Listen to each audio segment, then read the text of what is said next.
dans le cadre de ça, il y a deux niveaux principaux. C'est répression et c'est prévention. L'activité qui est organisée aujourd'hui avec au confort, Chara et puis ici à l'œuvre en action, c'est une activité justement de prévention qui va permettre de garder les moyens qui gagnent pour servir avec une minorité ça, qui moins que 15% du pays pour adresser problème, impact, corruption capable de gagner sous minorité et notamment minorité que l'on face, je dirais que c'est nous qui vivons en situation de handicap.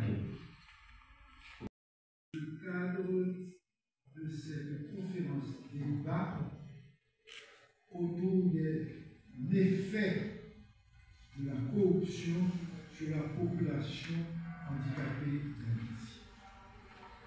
J'adresse des remerciements, des salutations, disons, très spéciales au secrétaire d'État à l'intégration des personnes handicapées et également au directeur général de l'ULCC.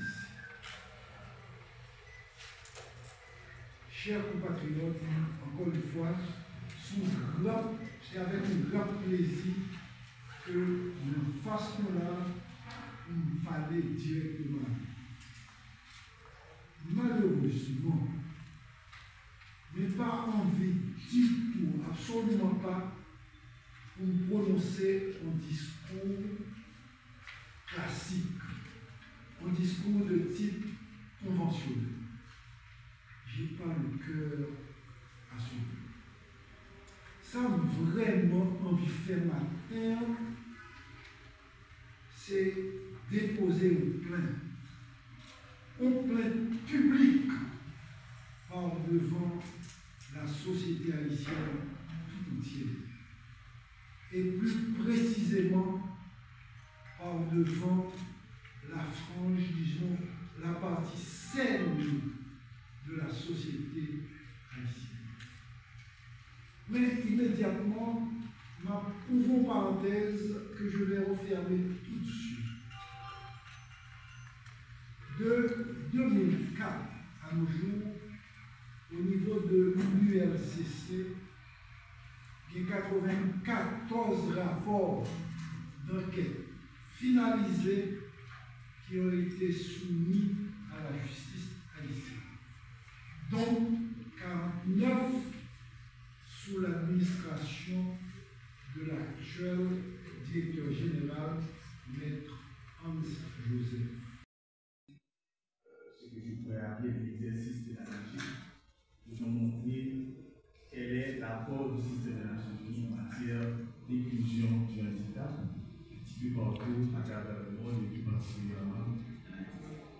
Alors, je dois vous dire que le secrétaire général des Nations Unies, à travers une réforme, a lancé ce qu'on appelle la stratégie de l'inclusion du handicap à l'échelle du système. Alors, cette stratégie comprend un certain nombre de composantes qui montrent justement la voie, l'exemple à travers un certain nombre de programmations, de planification stratégique, d'inclusivité et qui constituent en somme une feuille de route à l'échelle du système. D'abord, il faut dire que nous avons, à travers cette stratégie qui a été lancée en 2019, et comme je viens de le dire, à la suite d'une réforme que le secrétaire général a lancée, cette stratégie comprend 4 éléments principaux. Le premier élément, c'est surtout le rôle directeur et également en matière de planification stratégique et gestion. Cela veut dire quoi? Et comme vous le savez, le système des Nations Unies, c'est ce qu'on appelle l'équipe pays, là où nous nous trouvons. Et l'équipe pays est composée d'un certain nombre d'agences, fonds et programmes, et en lien à leur mandat, l'équipe pays des Nations Unies, justement, va pouvoir appuyer le gouvernement du pays dans lequel nous nous vivons pour justement faire avancer le mandat d'inclusion du handicap. Et a été dégagé de manière à converger nos efforts et s'accorder en plus sur les principaux objectifs fixés à travers cette activité, cette conférence débat. En effet, cette ambitieuse activité illustre de la plus belle manière les diverses actions entreprises par l'unité de lutte contre la corruption afin de sensibiliser toute catégorie sociale confondue autour de la dangerosité de la corruption pour notre société et ses effets pervers, sinon dévastateurs, sur les générations futures. Ce combat acharné contre ce mal endémique que constitue la corruption, que l'USCC mène aujourd'hui, car ces pistes que nous explorons ce matin sont malheureusement peu interrogées. Il n'y a pas longtemps qu'un espace d'échange a été créé avec des jeunes dans les différentes écoles de la région métropolitaine de Port-au-Prince. Fort heureusement, ce rapprochement en milieu jeune a eu pour conséquence positive la création de divers clubs d'intégrité dont la portée est de plus en plus saluée par plus d'un. Cette conférence débat à laquelle vous êtes associés en ce moment s'inscrit dans cet esprit d'ouverture, lequel permet d'appréhender la problématique de la corruption en dehors du prisme étatique traditionnel. Considéré sous cet angle, cet événement revêt d'une importance particulière, dans la mesure où elle permet une activité conjointe entre l'ULCC en tant qu'autorité étatique centrale dans ce domaine et une triade d'organisations porteuses de discours inclusifs.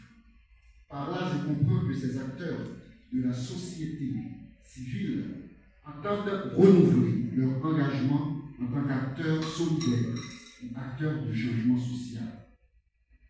Le handicap qui est l'objet central de cette activité, cette conférence débat, constitue un heureux prétexte pour poser le problème d'accès aux droits sociaux fondamentaux dans notre société, dans laquelle l'exclusion semble atteindre une proportion alarmante.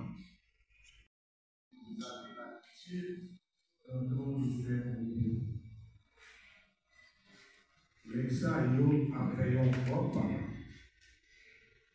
l'exayo a boissé les dates. Alors que ceux qui sont dehors, le moins chômeurs, avec insistance, réclamant leur place, pensez pour. Monsieur Laguerre, on côté dans l'État, mal font boisser tout. C'est pour ces propos que j'entends prendre la parole aujourd'hui pour vous entretenir sur les conséquences de la corruption sur la communauté des personnes vivant avec handicap.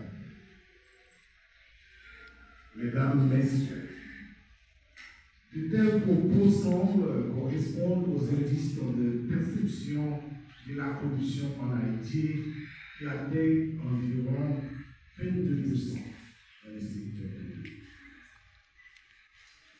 Ainsi, sommes-nous réunis pour affronter un fléau qui ronge le fonctionnement administratif de notre nation et par conséquent compromet l'avenir de nos concitoyens les plus vulnérables, entre autres les personnes handicapées.